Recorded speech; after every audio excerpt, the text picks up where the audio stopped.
వైసీపీకి ఒక్క సీటు కూడా వెళ్లకుండా పనిచేయాలన్నారు జనసేన అధ్యక్షుడు పవన్ కళ్యాణ్. ఈ పొత్తు దశాబ్దాల కాలం వరకు ఉండాలన్నారు. అలా అయితే వైసీపీ పాలనలో జరిగిన విధ్వంసం నుంచి రాష్ట్రాన్ని కాపాడుకోగలమని చెప్పారు పవన్. బీజేపీ అనేది మీకు ఇబ్బందికరమైన పరిస్థితుల్లో ఒకవేళ ఉంటే ఒక్కొక్క చోట ఒక ఈక్వేషన్ ఉంటుంది. ఆంధ్రప్రదేశ్లో మన ఎవరికి కూడా మతపరమైన మనకి గొడవలు లేవు. మనందరం చాలా సామరస్యపూర్వకంగా ఉంటాం మనందరం. అందుకని ప్రత్యేకించి బీజేపీ ఉంటే మన ఓట్లు లేరని రేపు పొద్దున సాదిక్ గారు మీకు కూడా ఈ ఇబ్బందులు ఉంటాయి. ఒకటే మాట చెప్పండి మన సమాజానికి అందరికీ, మనకి అన్యాయం జరిగితే పవన్ కళ్యాణ్ జనసేన మన వైపే ఉంటాడు తప్ప ఇంకో వైపు ఉండడం చెప్పండి. మనస్ఫూర్తిగా మీకు ఆ మాట ఇస్తున్నాను. దయచేసి పెద్ద మనసుతోటి మీరు అర్థం చేసుకొని, నేను రాష్ట్ర ప్రయోజనాలని మన ప్రయోజనాలనే దృష్టిలో పెట్టుకుంటాను తప్ప వేరే పెట్టుకోను. కేంద్రంలో మన సమాజానికి కూడా ముఖ్యంగా మీరు వివరించాల్సింది, కేంద్రంలో ఎవరు వచ్చినా నేషనల్ పార్టీసే వస్తాయి, మేజర్ సత్తా ఉన్న పార్టీలు. మనకి ఇష్టం ఉన్నా లేకపోయినా ఎవరితో ఒకరితోనే కలవాలి.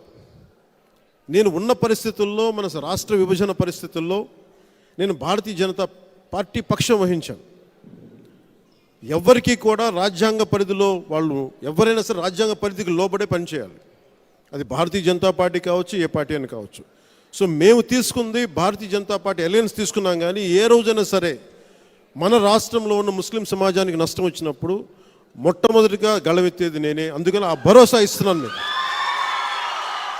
మీరు దయచేసి నమ్మి మనస్ఫూర్తిగా పెద్ద మనసుతో నిలబడాలి. సాదిక్ గారి నాయకత్వాన్ని బలపరచండి. అలాగే మీరు భవిష్యత్తులో రాష్ట్రానికి చాలా కీలకమైన నాయకులు ఎదగాలి మనస్ఫూర్తి కోరుకుంటున్నాను.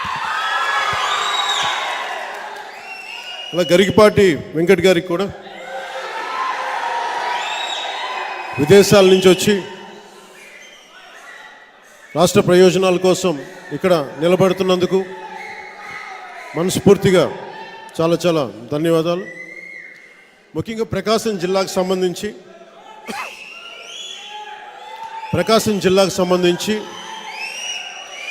మీకు అత్యధికంగా ఉద్దానం తర్వాత అక్కడ బాగా ఫ్లోరిన్ వాటర్ ఉన్న సమస్య అక్కడ ఎక్కువ ఉంది. ఎక్కువ వలసలు అక్కడి నుంచే ఉన్నాయి. గనులు తవ్వుకెళ్ళిపోతున్నారు తప్ప ప్రకాశం జిల్లా నియోజకవర్గానికి ఏ ఒక్క నాయకులు పనిచేయట్లేదు. నేను ఒంగోలులో కొంతకాలం ఉన్నవాడిని, కనిగిరిలో కొంతకాలం ఉన్నవాడిని. కనిగిరి నుంచి కూడా నేను ఎందుకు వెళ్ళిపోయామంటే, మేము చిన్నప్పుడు అక్కడ ఫ్లోరోసిస్ ఉంటుంది, కాళ్ళు చేతులు వంకరిపోతుందని చెప్పి మా నాన్న మమ్మల్ని తీసుకెళ్ళిపోయాడు అక్కడి నుంచి. ఆ రోజు నుంచి ఈ రోజు వరకు కూడా అక్కడ సమస్యలు అట్లాగే ఉన్నాయి. అభివృద్ధి అవకాశాలు నాయకులకు ఉన్నాయి కానీ ప్రజలకు లేదు. వలస లాగాలి ప్రకాశం జిల్లాకు సంబంధించి. ఈ రోజున మనం తెలుగుదేశం పార్టీతో అలయన్స్లో ఒక్క సీటు కూడా వైసీపీకి పోకుండా మన అలయన్స్ కొట్టేయాలి ప్రకాశం జిల్లా. మొన్నే మాట్లాడాం, ఉభయ గోదావరి జిల్లా వైసీపీ విముక్త ప్రాంతాల్లాగా సాదిక్ గారి నాయకత్వంలో, సాదిక్ గారి బలంతో, మన నాయకులందరూ బలంతో ఉత్తరాంధ్ర కూడా వైసీపీ విముక్త ప్రాంతం కావాలని మనస్ఫూర్తిగా కోరుకుంటున్నాం. ప్రకాశం జిల్లా కూడా మీరు ఒకసారి ఆలోచించండి. ప్రకాశం జిల్లాలో కూడా వలసలు ఎందుకు ఉన్నాయి, ఉపాధి అవకాశాలు ఎందుకు లేవు?